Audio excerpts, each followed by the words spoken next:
Aujourd'hui, je voulais partager avec vous le test du pain au levain. Donc tout d'abord, on va commencer par faire le levain. Je choisis une farine de seigle complète bio, avec laquelle je vais rajouter le même poids en eau de source. Le levain étant un organisme vivant, il est important de lui donner les meilleurs ingrédients de base afin que le bon développement des bactéries puisse s'opérer. Après avoir bien mélangé, je réserve dans un bocal propre non hermétique pendant 24 heures. Le deuxième jour, rien n'a changé, c'est normal. J'ajoute le double du poids en eau. Ainsi que le double du poids avec de la farine T65, de la farine de tradition. On mélange bien. Les levures adorent le sucre. J'ajoute 20 g de miel, ce qui va permettre aux levures de se nourrir avec ce sucre et d'aider au bon développement de celle-ci.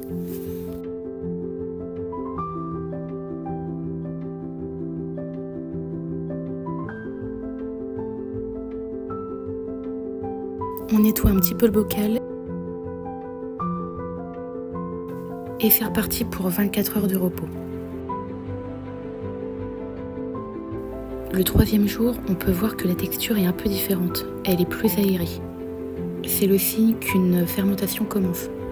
Pour la suite, je change de récipient parce que je n'aurai pas assez de place dans le petit. Vous allez voir un peu plus loin dans la vidéo, le petit bocal suffira. J'ajoute de nouveau le double du poids en farine et le double de poids en eau.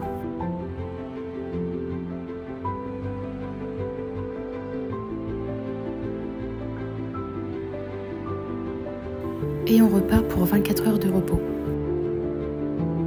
Avec ce test, je me suis rendu compte que ça ne servait à rien d'ajouter toujours le double du poids du levain, sinon on se retrouve avec une trop grosse quantité de levain. À moins que vous vouliez faire plusieurs pains, ici nous on ne veut faire qu'un pain. Donc là comme vous pouvez le voir, je rajoute encore le double du poids, mais je me retrouve avec une quantité énorme.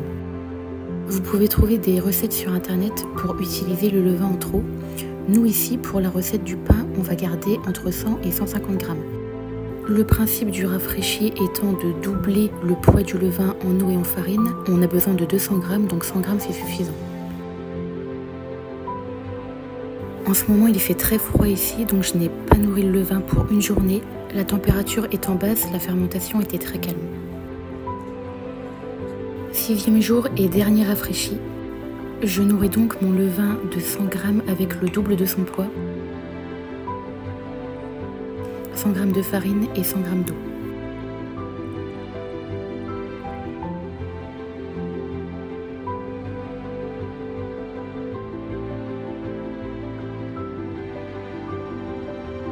Pour lui donner un coup de boost, j'ajoute 20 grammes de miel.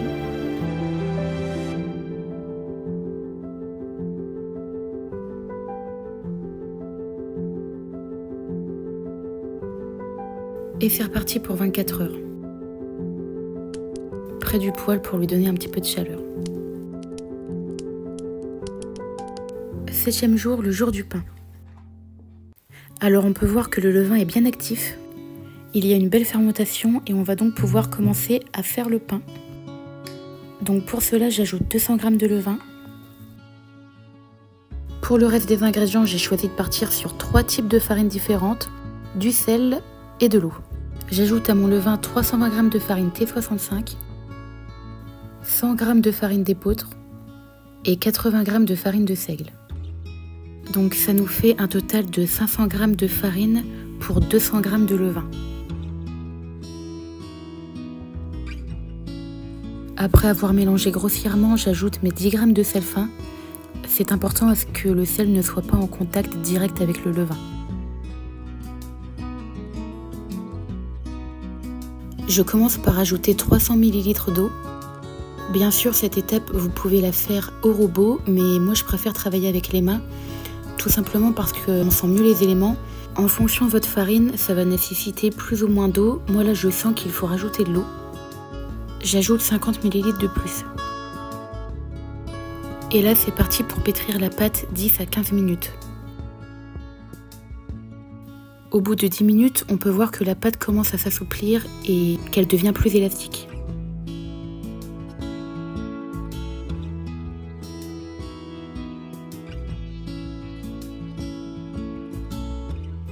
On peut voir que la pâte est encore assez collante, c'est pas grave, je trouve que la texture est convenable.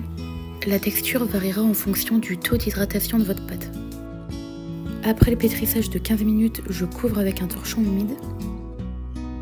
Et c'est parti pour 4 heures de pousse. Après 4 heures, je trouve que ma pâte n'a pas beaucoup poussé. Je ne sais pas si c'est dû au fait qu'il fasse froid ou si c'est mon levain qui a du mal à développer. Dans tous les cas, on continue. Je débarrasse ma pâte sur mon plan de travail. Là, on va donner du corps à notre pâte en créant de la force. Pour ça, je vais rabattre la pâte sur elle-même. Je rabats d'abord la pâte en horizontale, comme sur la vidéo, et en verticale.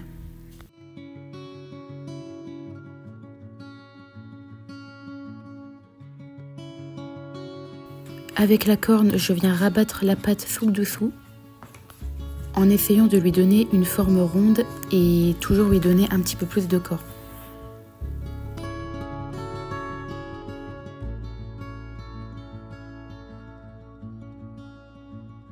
Je place la pâte dans une cocotte avec une feuille de papier sulfurisé, où j'ai mis également un petit peu de farine en dessous et sur les côtés. Et on repart pour 3 heures de pousse. Après 3 heures, voilà ce que ça donne.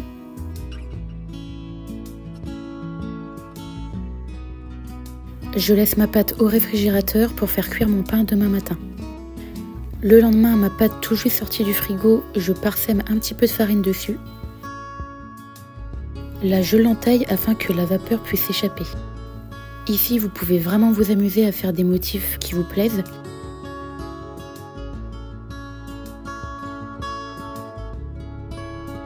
J'ajoute un glaçon dans ma cocotte pour apporter un petit peu d'humidité et aider à la bonne cuisson du pain. On peut enfourner dans un four préchauffé à 250 degrés pendant 10 minutes et 40 minutes à 230 degrés.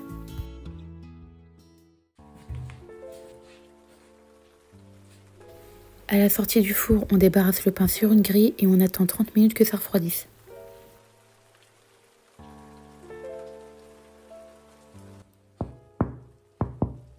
Et voilà, après 7 jours où c'était un petit peu galère de faire prendre le levain, vu qu'on est en hiver et qu'il fait froid, on se retrouve quand même avec mon premier pain au levain.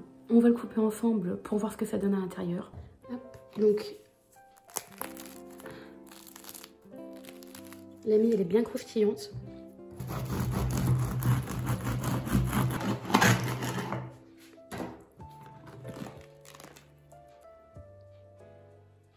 Comme vous pouvez le voir, il y a quand même quelques alvéoles.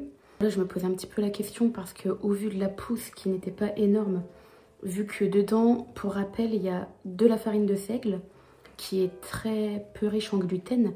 Du coup, ça gonfle moins. Il n'y a pas le réseau glutineux qui se crée. Donc dedans, il y a farine de seigle, petit épeautre et farine T65. Plus vous utiliserez de la farine blanche, plus il y aura un réseau glutineux qui pourra se créer et du coup, le pain sera plus développé. Mais là, franchement, je suis bien contente. On peut voir quand même qu'il y a une belle fermentation. Je vais vous montrer ma tartine favorite avec le pain au levain.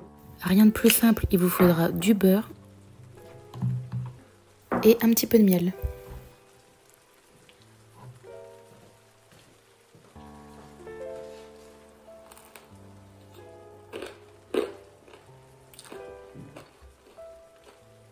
On sent bien ce goût caractéristique du pain au levain, le côté un petit peu acidulé. Trop bon. J'espère que cette vidéo vous a plu et qu'elle vous aura donné envie de tester vous aussi, de faire votre propre pain au levain. En tout cas, si vous avez des questions, j'essaierai d'y répondre au mieux, en vous souhaitant une fin d'hiver douce et agréable. À la prochaine!